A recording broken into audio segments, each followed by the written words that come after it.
Here, Environmental Intelligence Podcast. So excited to have my old friend, John Holm, back with us once again. John is the Vice President of Strategic Initiatives at PYXERA Global, where he leads the organization's initiatives in circular economy and zero waste communities. He is a adjunct professor at multiple places now, right, John? No, just one, man. Just Bard College. Bard College. I have a note that you were an adjunct professor at a school in the Netherlands too. Yeah, I was at Maastricht and Central European University. My time You in had to, Europe you had, was fun. you Yeah, had to bring it over. You had to bring it back over I here. had to bring it over to Bard. And John is doing some incredible work that was born in the middle of the Atlantic Gyre with on our Ocean Plastic Leadership Summit in 2019, and we're so glad to have you back. Really excited to dig into this project. It's come a long way in the last 3.5 years. So, game on, man. How you doing today? Has it been like seriously that long? I mean, man, first of all, I got to give a shout out to you because you're all over the place everywhere. And I just want to thank you for the great work that you and the team are doing, especially how you've transitioned into the policy space. So just a shout out to Dave Ford and the Ocean Plastic Leadership Network. So sorry, I got to put that there. Well, I'm doing fine, man. Thank you. Yeah, I think, since we were on that boat trip in the Bermuda Triangle, which is always just a great segue for conversations for people. PYXERA Global's role in developing inclusive circular ecosystems was founded. I mean, without that boat trip, we wouldn't be where we are. And I think what was really critical, I think when you look at the work that we do, I think it's kind of shaping where our job is to align public, private, social sectors to transition to what we say an inclusive and regenerative state, which is really specific on upstream business models, circular economy business models that are against the take, make, waste, mass consumption modes, as well as renewable energy, as well as inclusivity. And what we mean by inclusivity, which is rather unique, I just want to highlight there, is that in every geography we go into, our client is the local community member, the generally historically marginalized community members in the geographies that we're operating in. And they are our client. There's funders, but we make very clear that the client is those on the ground.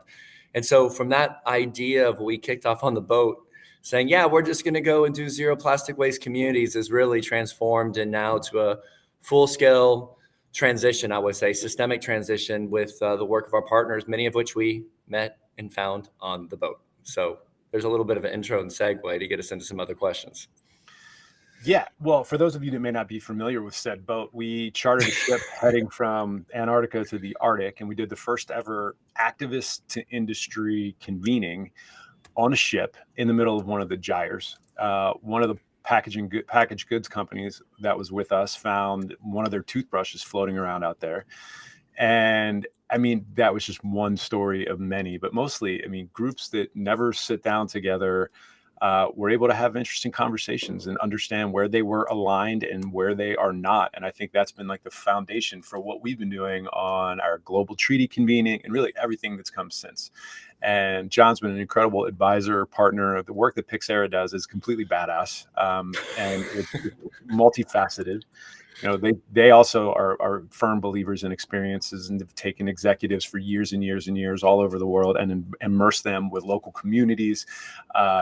You want to talk a little bit about that work, John, and then I think that's important.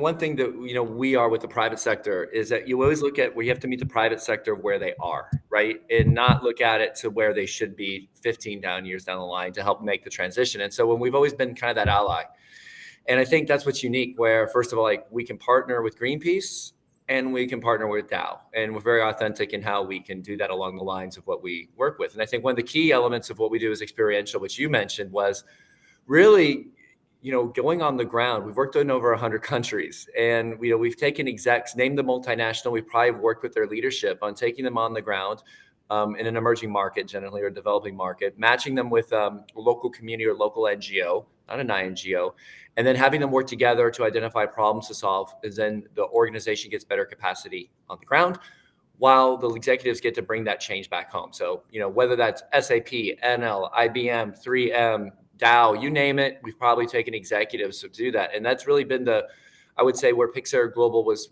really most known, and still will most known in the space, is around our global pro bono or employee skills-based volunteerism space. I think, now we're transitioning with inclusive circular ecosystems, and that's, obviously tied into the work we're doing there. It's incredible. I think, want to get specifically into the zero plastic waste community work Let's, that but should we start macro first? Should we just zoom out like global plastics, the yeah, treaty today? let's zoom out.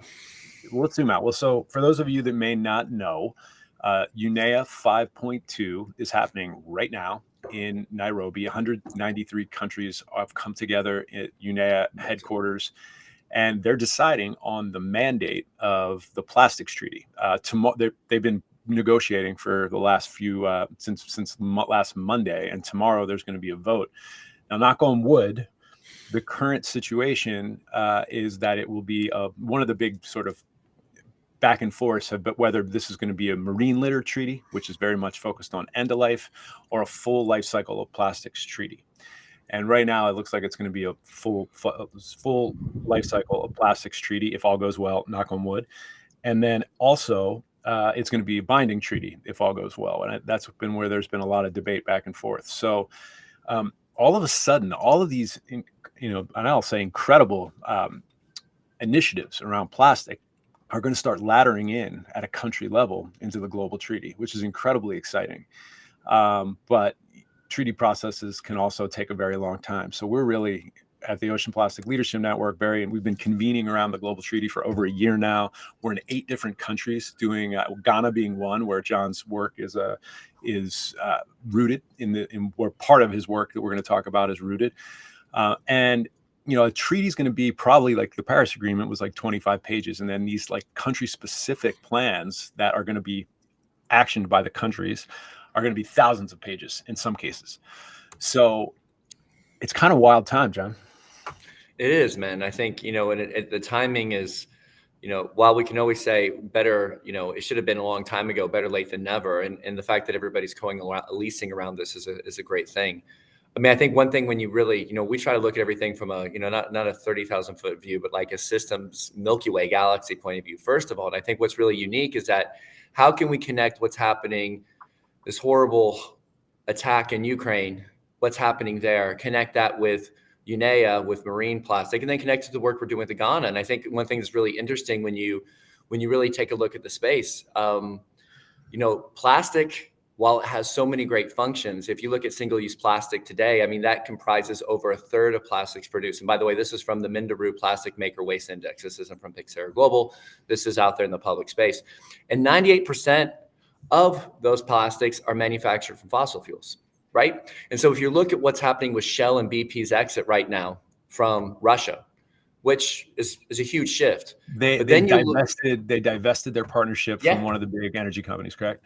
BP did. BP did a 20% divestment from Rosneft, and then Shell also made commitments to pull out as well. I mean, obviously, you have Total, which is still there, et cetera, but that's a huge line in the sand, and we need to see more of that. But I think, what that says a little bit too is this transfer to renewable energy is not just about the transition of clean energy; it's about the transition of geopolitical systems and let's say power dynamics that shift with countries and how that aligns change.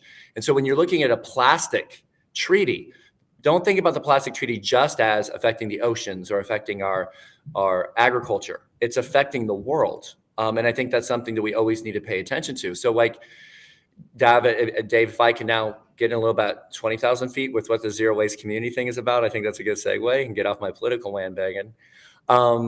Is really kind of talk a little bit about, Dave, what was created on that boat. I mean, what we've seen globally is the fact that when you look at historically marginalized communities, or we can say indigenous populations, their role with plastic and their relationship with waste writ large is different. I mean, I think most people ad nauseum know that most of the waste from the United States and Europe is now dumped in Southeast Asia and is on the grounds in Africa. And if you look at the waste going there, it's nuts. Not just plastic waste, though. I mean, I think, note that most of these systems, there's not even any waste management systems, right?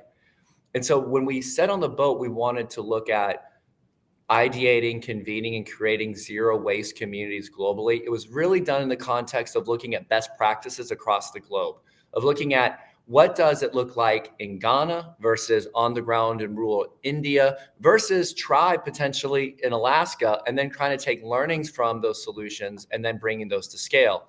And so when we said that on the boat back in 2019, my God, we have created a zero waste communities bracket plastic program now in Ghana, which we're doing in Takoradi and Accra, in Alaska, which we're doing in, it's a One Alaska program with Anchorage.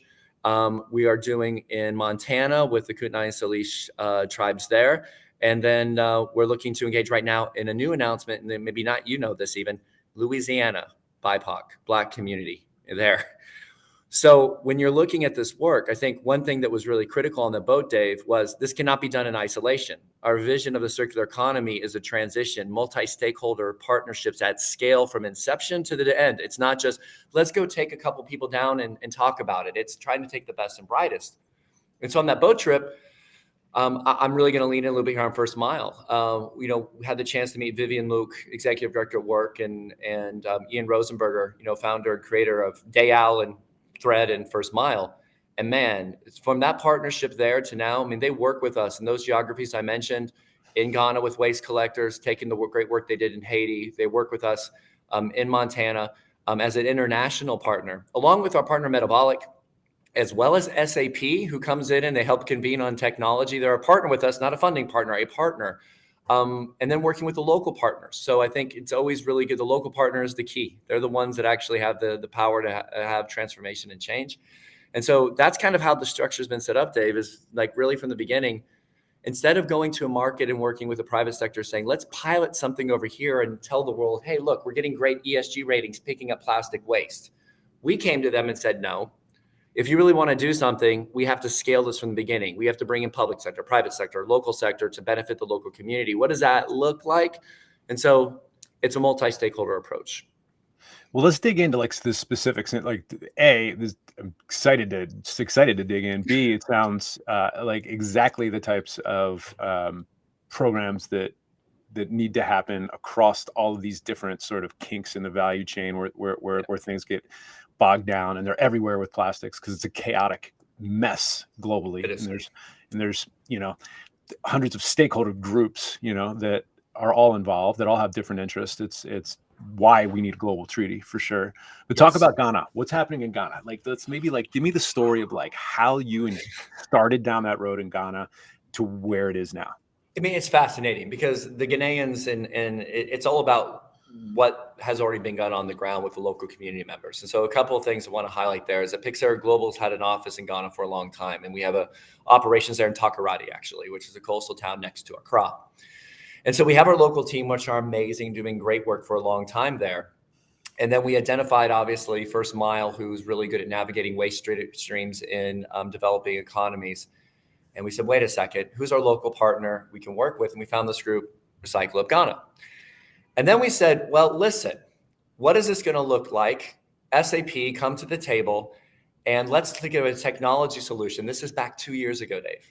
A technology solution where we can look at tracking waste collectors of how much waste they're procuring. And let's see if SAP can take their technology that they built and transfer that from agriculture to the waste collector segment. So we got this group together, and then Dow Chemical, who many people will say, how can you work with Dow with the proliferation of plastic? And one thing I always say about Dow is Dow believes that you have to create not just plastic technology, recycling technology, but you have to create waste systems that take on all waste to actually move the needle to take something. And we're like, wow, okay, so we can engage with you there. This is amazing. And so we did an assessment. And so we've been working on the ground now for about a year and a half, even through COVID, even going on the ground in COVID with Ian and Viv from First Mile, and then our group on the ground with Kofi Kuzmin from PYXERA Global Ghana and Hassan's team from Recycle Up Ghana. We assessed the entire informal sector in Kumasi and Takoradi and all the way into Accra. And the goal from this, when we initially started this day, was the whole idea is the following methodology: convene the local population and get their perception and understanding of what plastic waste and waste streams look like. 2, identify with them and help them identify business solutions or interventions that they want to invest in and take ownership of, right? That they want us to con as their own, with us helping to enable them. 3, launch those interventions. And then 4, scale that to other geographies.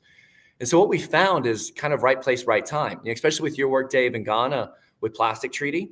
The Ghanaian government's very helpful in trying to find solutions for waste and plastic waste specifically. And they understand that there's a lot of companies like Unilever, Coca-Cola, Dow, Guinness, companies that are on the ground really wanting to do something about the waste management systems and plastic specifically. And so the original goal when we saw this happen is like, hey, there's all this conversation, Dave, in the space about reverse logistics.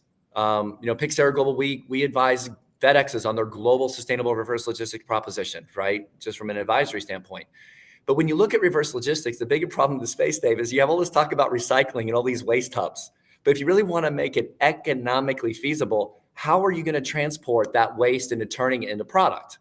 It's not affordable at the current state. And plus, don't even get talking about the greenhouse gas emissions. So for people that might not, sorry to interrupt, for people that might not know, what is reverse logistics? Like just basic definition.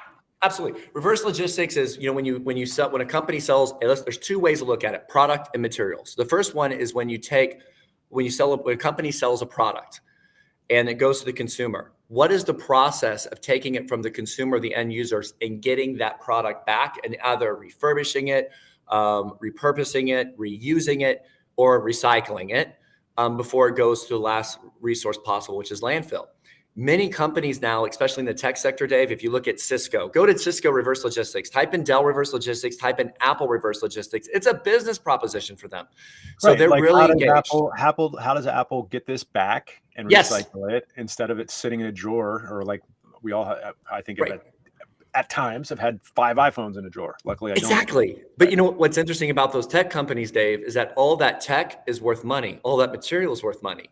This is the hard thing with plastic, right? Until the cost of new resin is more expensive than the cost of recycled content, what is the true value of plastic? That's kind of the economics that nobody really talks about. So with reverse logistics, there's always been this thing of companies now getting into it. Of course, if you type in, here's a fun one, type in Coach, type in TikTok, and type in reverse logistics. And what you'll see is that in December, Coach got caught literally ripping bags, brand new bags, because they want to keep their demand high. So they weren't trying to repurpose or reuse them, they were destroying them. And I think what you see, especially in industries like fast fashion, where the average piece of clothing is worn 7 times and then returned, it's always important for consumers to look at the difference between reverse logistics and if it's authentic and real, like it is Dell and Cisco and Apple, or is it a shell game in ESG measurements and greenwashing?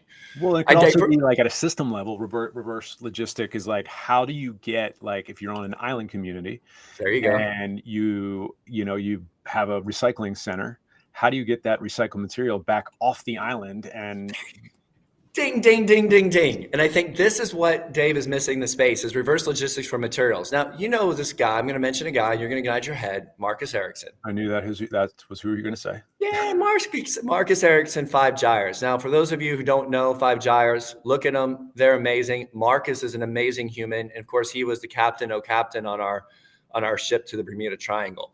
He was the expedition leader. There was a. Excuse me, but I say captain. I meant that metaphorically. I meant that like I think it was in a Robin Williams way.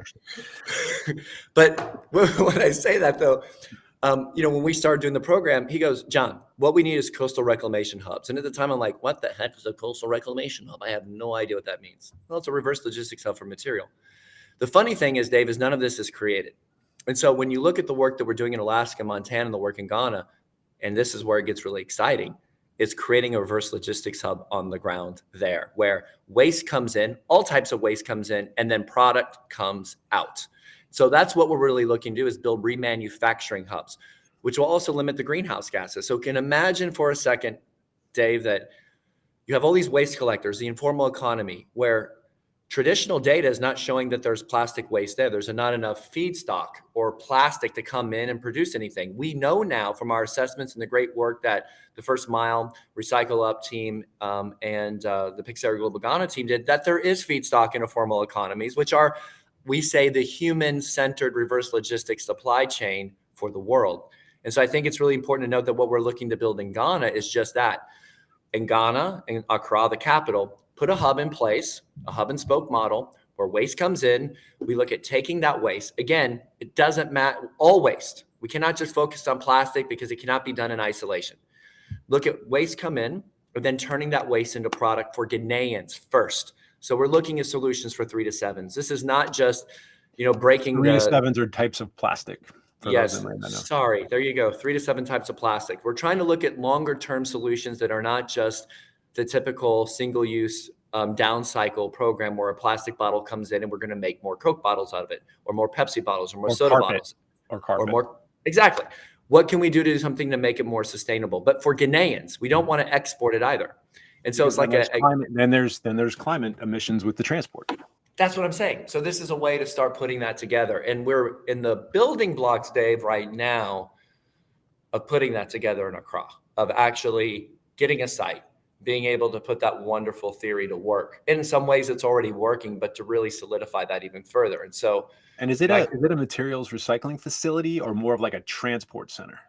It at first is a materials recycling facility that has to be invested in to turn into a transport center. And I think when you look at that, Dave, I think the key thing in any of the work that we want to do, it wouldn't be owned by private. It would be owned by Ghanaian, and it'd be owned in typical the way we're looking to set this up is either a co-op or nonprofit model as well.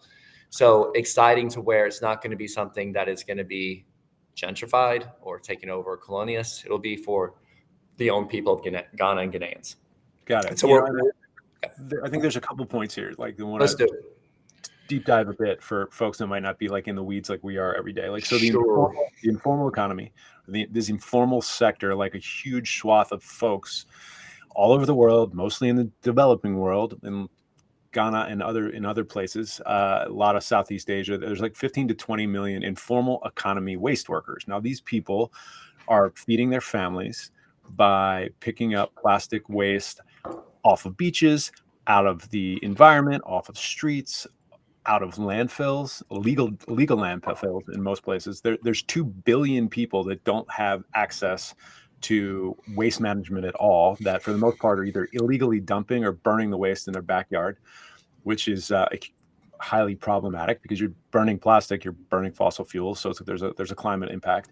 So these 15 to 20 million informal sector for folks that John, PYXERA, and First Mile are working with in Ghana as a part of this program are just like mission critical, last line of defense, and such a big piece of the solution. One of the key things that happened at the UNAI negotiations last week is there was a section added in to basically acknowledge the role of the informal sector and these waste pickers that are just so central to everything that we're doing here. And so that I think that's really powerful that this program is empowering these folks that a lot of times are marginalized at the fringes of society, are like, in India, like in the supposedly dissolved caste system that's not really dissolved. It's like the lower castes that are like looked down upon. I mean, it's not that way everywhere. There's definitely different stories and different cultures all around the world, but like these people are critical, and this type of program empowers them, which is amazing. Yeah, and I thank you for that context. I think, one thing that we look at our work at PYXERA Global, as I said, the focus is on those local communities. And so I think the one thing that is really hidden about First Mile work is the nonprofit of First Mile. So sorry, let me just correct that a little bit, is when you see the work they did in Haiti and the work they're doing with us, a lot of the work collectively is about how do we transition them to be owners of their lives, how it's not just access and having to be recognized as formal. Waste is now such a critical element to the world that we have to do better now to take waste and make it profitable. How can these people own that waste to turn it and to get not just a better life, but actually look at other materials, look at access to becoming, entrepreneurial and really trying to put the backbone together to help that infrastructure really line up. And so I think a lot of the work we're doing behind the scenes with the informal sector is about building not just resiliency, and I'm tired of that word. It's about building hope and promise of their own future, to be owning their own future, and trying to really put that bare bones together. And there's other great organizations around the world doing it, which are, more than I do, Dave, of the groups and part of your network. And I just want to thank you also for bringing those groups into it and making it a big part of the OPLN. Without that, this work doesn't matter that much. It's much more important with these humans who are out there every day, thriving and surviving just on trying to pick up plastic waste and other materials. Yeah, exactly. Well, so just to recap, let me make sure I got this right. So yeah, you're working with the Ghanaian government. You're working with this Recycle Go, which is the did I say that? Did I pronounce that right? Recycle Go. Recycle Up, Ghana, Recycle Up. Recycle Up. right? Yeah, I knew I didn't. That's Recycle good. Up Ghana, and First Mile, and basically building reverse logistic hubs that are going to help you basically turn this waste into dollars for Ghanaians supporting the informal sector. And cleaning it up and getting a lot of the companies involved. I think some of the other things that are happening in the space, right, is that when you look at the system, first of all, imagine what the first work we're doing is understanding the lives of waste collectors on the ground in that geography. So whether that is Takoradi, Kumasi, and then the capital, Accra, how much the informal sector actually plays a role in waste diversion, waste mitigation, and being able to get those stories up and understand how much they're bringing into the actual space. Two, then, is also putting human rights codes around their work. What can they do to help enable to try to be more formal? We can't do that alone in isolation. That is a much longer conversation. We're not trying to make any promises, but to really shine the light on their work. And of course, with help from partners like SAP, like Dow, and then the great work First Mile is bringing in Unilever to the conversations, and Coca-Cola's in the conversation. So really trying to coalesce the private sector there to kind of take a look at it. With the goal then of, yes, having one hub, if you will, where waste is connected like in a hub and spoke model, whether here's the hub, which is taking the waste, converting it into product for Ghanaians, and then different elements lining in across the country to where waste can come in. And we want to take that model, Dave, in a perfect world and replicate it to other markets across Africa. And actually, we're looking potentially doing something similarly in Alaska. So, I mean, this reverse logistics materials hub is not something that's just isolated in Africa and in Ghana. It's something that we view as a big solution to the world. That's amazing. And that's everything. It's like, how can we scale it? Because this issue touches every single country, and every single country has a unique set of challenges. And, certainly like some are going to be more similar than others. Like this global convening that we've been doing. I've been running these global treaty meetings in Malaysia and Indonesia and Chile, and starting in South Africa and Ghana. Like, there are definitely lots of like overlapping Venn diagrams, but there also are like unique things that happen in like Ghana, for example, is like, I didn't know this before, was one of the biggest secondary clothing marketplaces. Right. And guess what? Our clothes are made of plastic, and 40% of these clothes are like unusable and end up getting burned. And like, that's a huge problem. So in the national action plan of the Ghanaian variety to coincide with the treaty, the secondary clothing material markets are going to be huge. There's also a lot of e-waste that ends up in Ghana. Like, yes.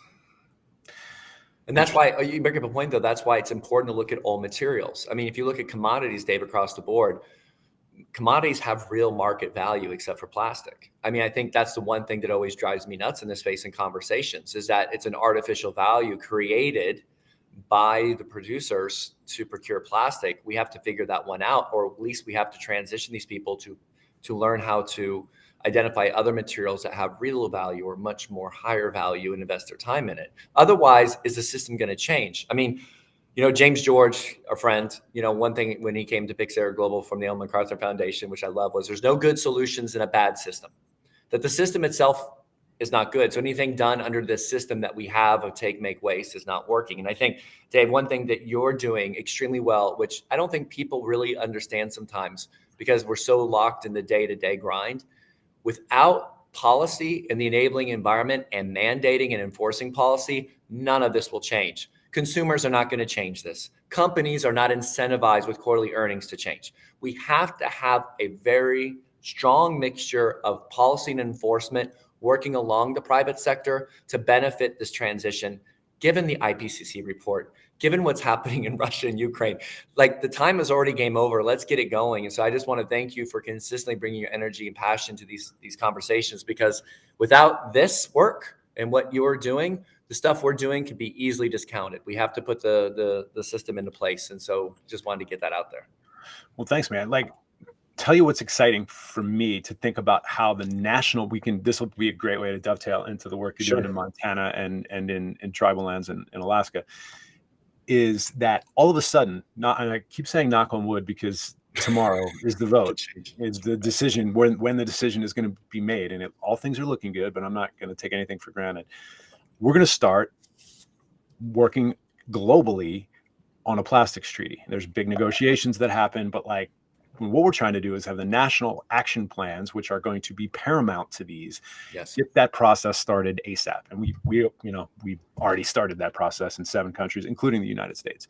But when I'm talking to the waste management sector in the US, for example, the big waste companies, most of them, because of the geographic situation in the US where like landfills are like incredibly profitable and we have lots of big open space, which they don't have the luxury of that in like Japan or Indonesia or other places like this, island nations. Usually we hear back from them like, well, we're really focused in the US. That's our focus. We don't have the scale to go global, right? There are global waste management companies, Sure. mostly European firms like that do have a global footprint, like Veolia and Suez and otherwise. They've just merged actually.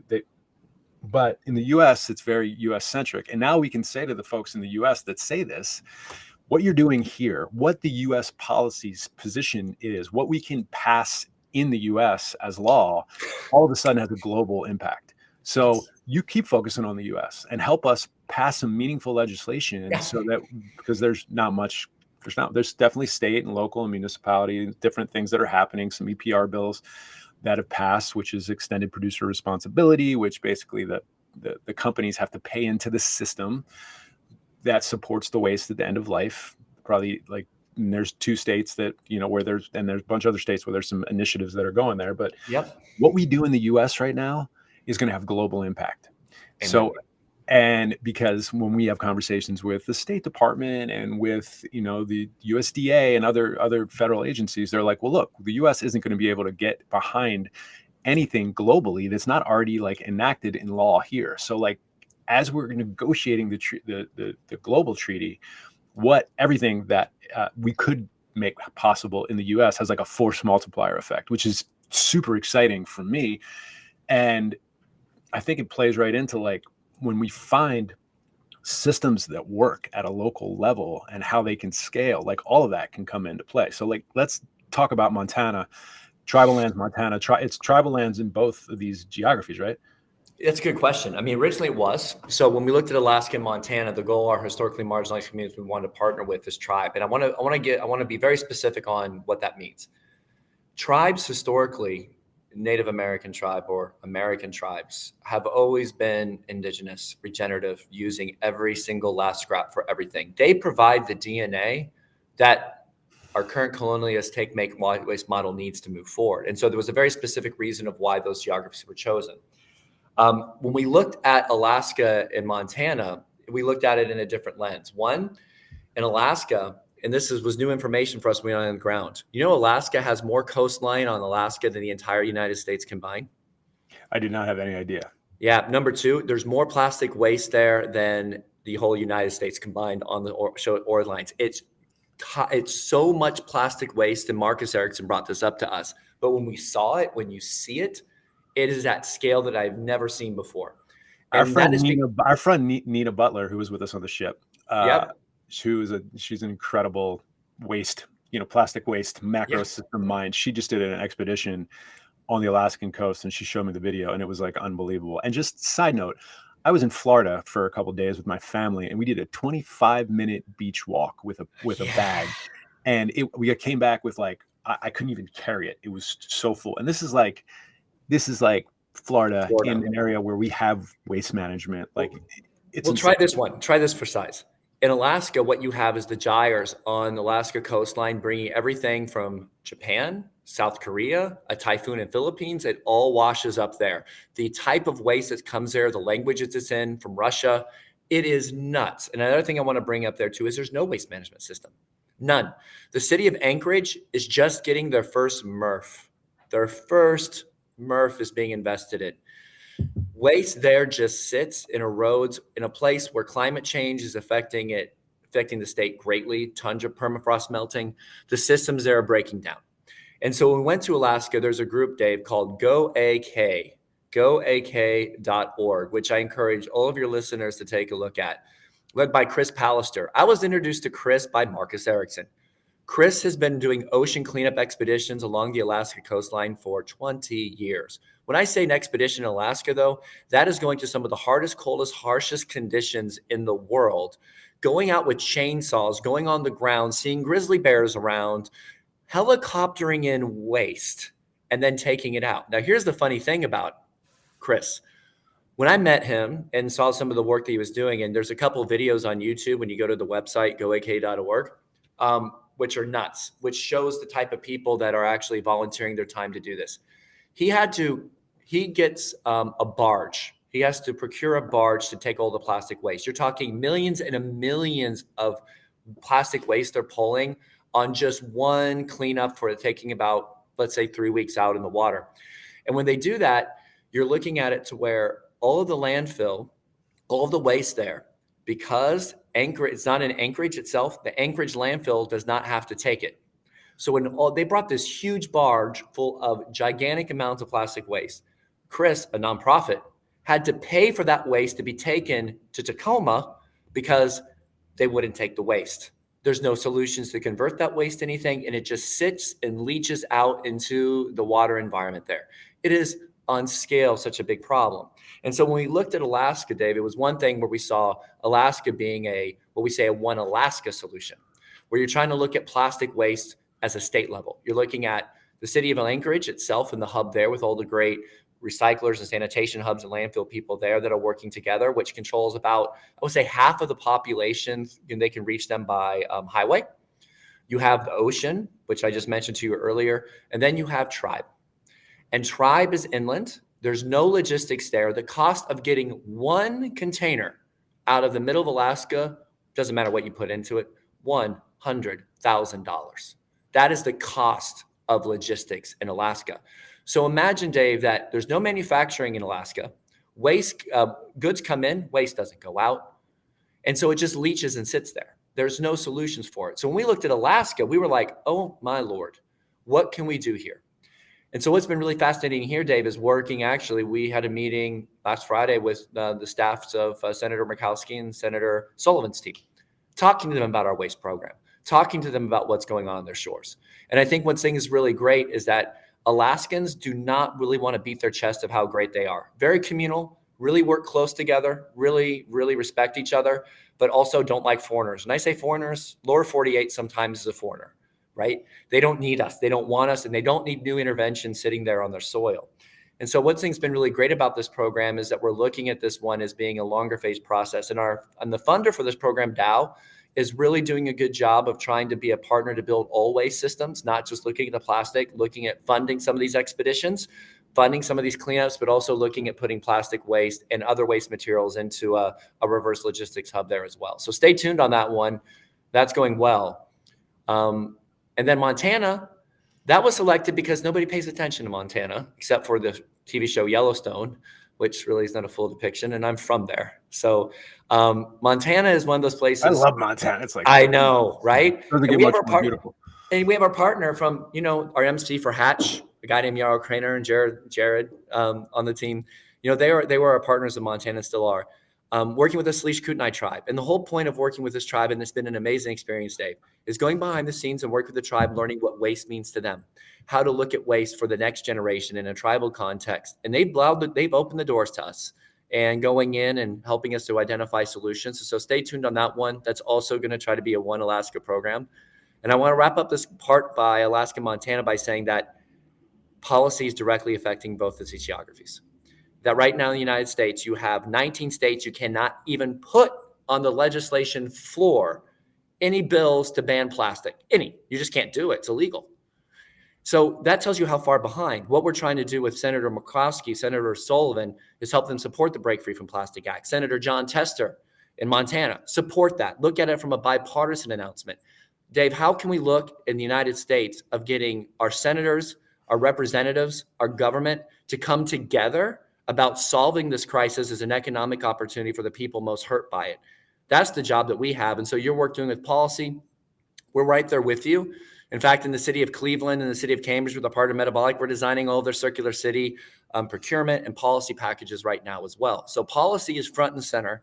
It will always be. It will even be more moving forward. And I think anybody that wants to help engage on this conversation, engage your representatives, engage on policy around not just cleaning up stuff, but looking at putting responsibility to the production of it. I feel like I say this all the time, but people are like, well, how are you hopeful? Seems so hopeless.